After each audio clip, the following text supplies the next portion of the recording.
사실상 개헌 절차가 본격화한 건데요. 지방분권 개헌 국민행동 전북본부 김택천 대표 모셨습니다. 네, 안녕하십니까? 반갑습니다. 네. 반갑습니다. 자, 오늘 청와대가 공개한 개헌안, 지역의 요구가 일부 미흡하다는 평가도 있는데 어떻습니까? 네, 전북에서는 동학 농민 정신과 농업단체에서 요구하고 있는 농업의 생명적 가치, 그리고 환경단체가 이야기하고 있는 녹색 가치가 빠져 있다고 해서 다소 미흡한 점이 있다라고 판단하고 있습니다. 네. 아무래도 관심은 내일 공개되는 지방분권 개헌안일 텐데요. 네.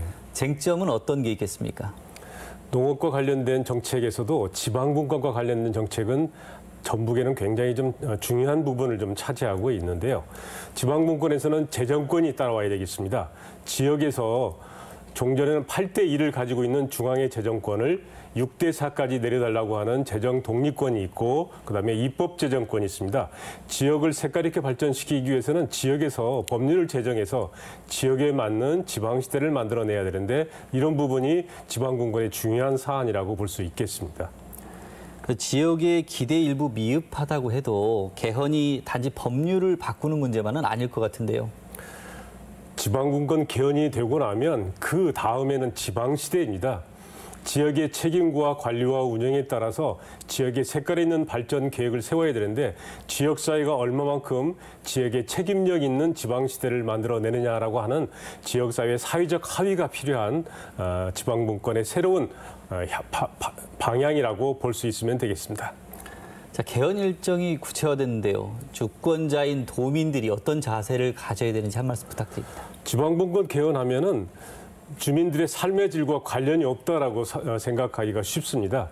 이건 굉장히 중요한 사안인데요. 지금까지는 단체장을 투표만 하고 말았습니다. 선거만 하고 말았는데, 이제는 재정과 법률과 조직을 통해서 지역의 색깔 있는 지역 작품을 만들어낸다고 하는 게 중요하겠습니다. 특히 먹을거리 같은 경우에는 로컬 푸드나 음식 창의 도시, 그리고 식품 클러스터를 통해서 전라북도의 발전 계획을 별도로 세울 수 있다고 하는 그런 특징 있는 지방시대를 맞이하는 것입니다. 아무래도 정부 발의를 두고 정치권은 좀 시끄러울 것 같은데요. 어떻게 보고 계십니까? 그렇지 않아도 오늘 자유한국당의 논평을 보면서 굉장히 좀 힘들어했습니다. 여당과 야당의 3분의 2 개헌선이 분명히 되지 않는 건 사실입니다.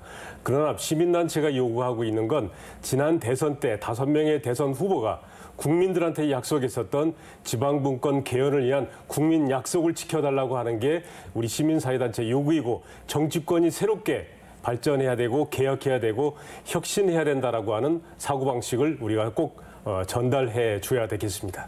자, 오늘 말씀 감사합니다. 네, 감사합니다.